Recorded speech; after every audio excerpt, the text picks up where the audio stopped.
parking. Madame, asseyez-vous s'il vous plaît. La seule chose que je demande, c'est d'avoir une place de parking. Je paye les impôts, les taxes, mes allocations, et la seule chose que je demande en venant au travail, c'est d'avoir une place de parking. Asseyez-vous. Vous appelez comment?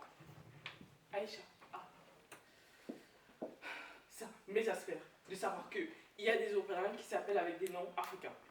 Je sais pas, moi je suis blanche, je m'appelle Marie, Albert, je comprends pas. Vous pouvez me passer votre passeport s'il vous plaît? Il est d'une couleur étrange. Attendez, je devine. Luxembourg, Suisse.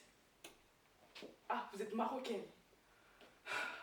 Vous savez, hier on a accueilli des Marocains et ça va. On les aime bien et tout. C'est vrai qu'ils mangent avec des doigts.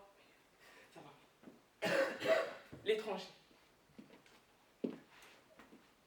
Chers membres du jury, chers spectateurs, chers citoyens, chers camarades, bonjour. Je commencerai par vous demander la définition du mot étranger. Eh bien, selon le dictionnaire Larousse, l'étranger est défini comme une personne ne faisant pas partie d'un groupe ou une personne avec laquelle nous n'avons rien en commun. Dans le domaine juridique, il désigne une personne vivant dans un pays ou dans un État avec laquelle nous n'avons pas la même nationalité. Il existe une différence diamétralement opposée entre ces deux définitions. Eh bien, je vais vous le dire. Pourquoi? La première renvoie à une idée d'exclusion. C'est de ne pas appartenir à un groupe ou de n'avoir rien en commun. La deuxième, juridique, se limite à un critère administratif, en effet, la nationalité.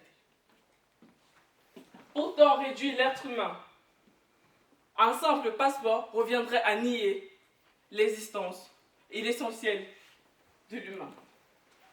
Car au-delà de nos frontières, nous partageons les mêmes valeurs, les mêmes façons de penser, les mêmes doctrines. Sommes-nous réellement étrangers lorsque nos idées se rencontrent? Sommes-nous réellement étrangers lorsque nos convictions se ressemblent? Pourquoi? Alors pourquoi accusons-nous l'étranger de tous les maux? On dit qu'il vole, qu'il dérange, qu'il envahit. On dit qu'il menace l'identité, la culture, nos valeurs. On dit qu'il dérange l'ordre établi.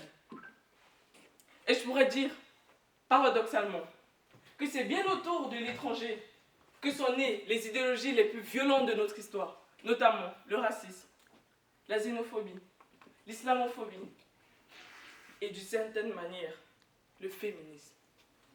Eh bien, le féminisme, le racisme. Tout d'abord, il n'est pas né dans la différence, il est né dans la peur de la différence. Être étranger devient alors un prétexte, un bouc émissaire.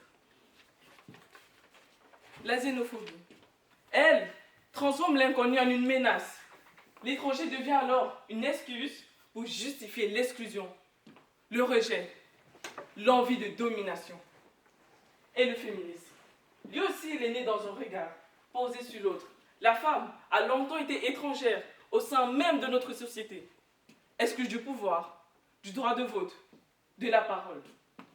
Vous le savez comme moi, ce n'est que le 26 juin 1949 que la femme a fait sa première participation aux élections législatives et provinciales. C'est parce qu'elle a été traitée comme une étrangère que le féminisme a vu le jour. Un jour, dans une conversation avec une amie métisse, une métisse issue d'une liaison entre deux races étrangères, noire et blanche, elle m'a dit une phrase qui m'a marquée. Quand je vais chez les noirs, on me traite de blanche. Quand je vais chez les blancs, on me traite de noire.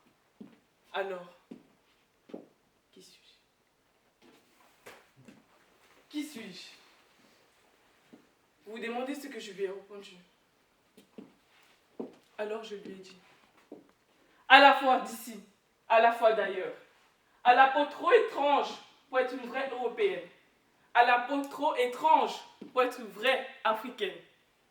Aujourd'hui, j'ai compris que c'est à moi qu'appartient mon identité, ton identité. Le monde peut m'imposer bien de choses, mais c'est libre à moi de faire mes propres choix, libre à moi de faire mes propres erreurs. tes propres erreurs. Oh non, je ne suis pas ce que l'on pense que je suis, mais je suis ce qu'on en accepte que je sois. Aujourd'hui, je m'adresse à des étrangers, européens, américains, africains, asiatiques. Je suis et je décide d'être étrangère. Étrangère devant les préjugés. Étrangère aux violences, aux injustices. Étrangère à la haine, à la différence. Et si vous vous reconnaissez parmi ces étrangers-là, alors soyez des étrangers qui brisent les frontières. Merci beaucoup.